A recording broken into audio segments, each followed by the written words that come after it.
Kemo Sabi here, coming at you with another video. So this one's off of Canadian Dimension webpage. A write-up by Palmater, published April 22nd, 2020, with the topic of Inquiry Needed into Police Violence Against Indigenous Peoples. In 1988, an unarmed J.J. Harper was walking down the street in Winnipeg when he got shot and killed by Winnipeg police. Nell Stonechild died of hypothermia in 1990 when Saskatchewan police drove him to the outskirts of town and left him there to freeze in minus 28-degree weather. In 1998, the Vancouver police dragged an unconscious Frank Paul out of his holding cell and left him in a back alley on a cold and rainy night, where he too died of hypothermia. In 2019, Ottawa police officers shot and killed Greg Ritchie on his way to the pharmacy to pick up his medication. More recently, the Winnipeg police shot 3 people in 10 days. Stuart Andrews, Jason Collins, and Isha Hudson, a 16-year-old girl.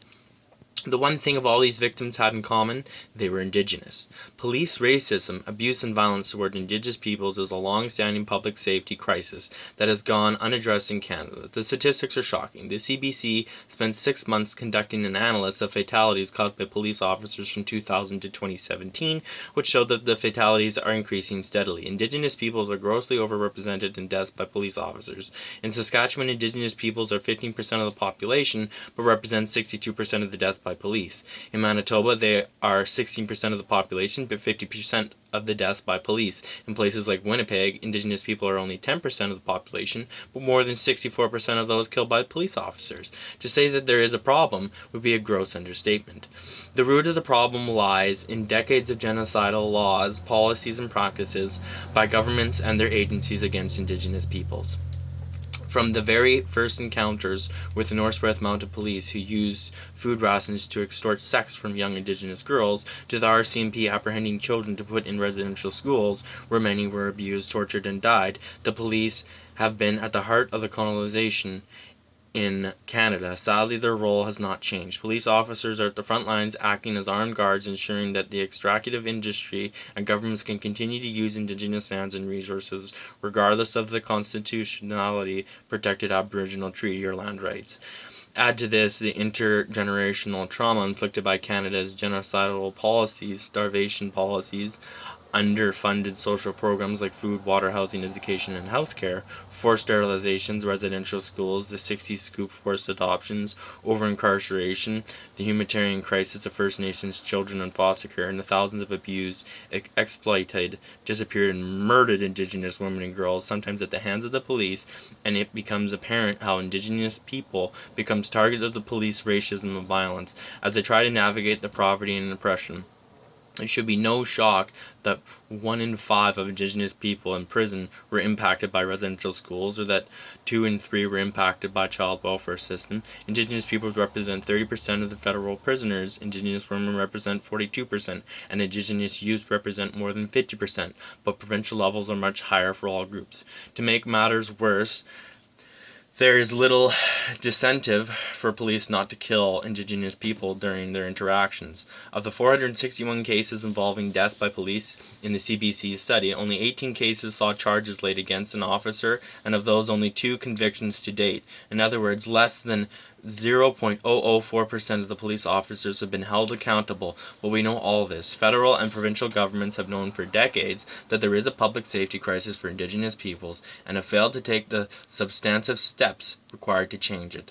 The complex weave of police racism and abuse of Indigenous peoples, together with the well-known problems of corruption and criminality within police forces, make tracking the problem and addressing them nearly impossible. In 2014, the RCMP found hundreds of cases of corruption amongst its members in an 11-year period, including pre-jury and falsifying evidence.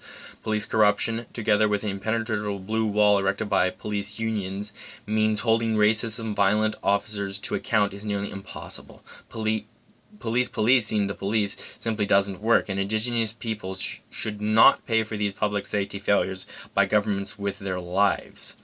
It is not for a lack of trying by Indigenous and human rights advocates that little progress has been made. Many public inquiries have looked into the justice systems and found racism against Indigenous people to be a factor. The 2007 Upper Wash inquiry into the shooting death of unarmed Indigenous land defender Dudley George found that racism against Indigenous peoples was not restricted to a few bad apples within the OPP, but were more widespread. Similarly, Saskatchewan released its own Justice Commission report in 2004, finding that racism is a major obstacle to healthy relations with the First Nations and police organizations. Racism against Indigenous peoples in policing is not only a problem in terms of over-policing with higher arrests and more substantive charges, but interactions with police on the streets is more likely to be lethal for Indigenous peoples. This problem of racism against Indigenous peoples also has gendered dimension, which includes not only lethal violence but sexualized violence by police against Indigenous women and girls.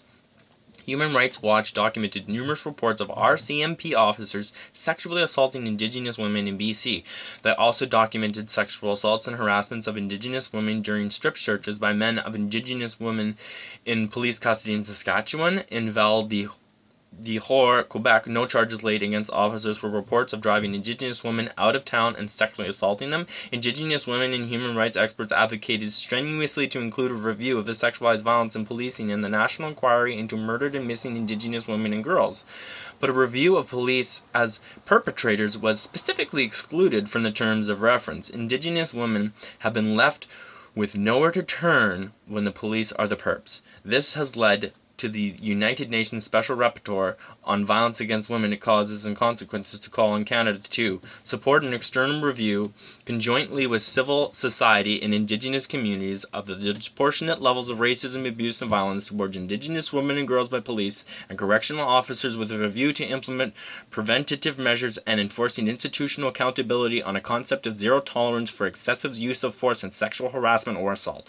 At this point, one is left to wonder why successive federal and provincial governments have left these issues in policing unaddressed, despite the increase in violence and deaths against Indigenous peoples caused by police. Given the challenges in accessing police data, the problems with police perjury, and impenetrable blue wall of police unions, there remains few options but to have a nationwide inquiry into police racism and violence against Indigenous people, supported by orders and councils from each government, permitting access to internal police files. Previous recommendations related to cultural sensitivity training in police forces have not made a difference, nor have proactive hiring practices. The problem is not Indigenous culture, the problem is police culture. Until we take the bold step to demand police transparency and hold them accountable for the actions of their officers, deaths of Indigenous people will continue. We as a society owe Nell Stonechild, Dudley George, J.J. Harper, Frank Paul, Greg Ritchie, Stuart Andrews, Jason Collins, and 16-year-old Aisha Hudson better than that. If you enjoyed the write-up, everybody, it'd be awesome if you subscribed.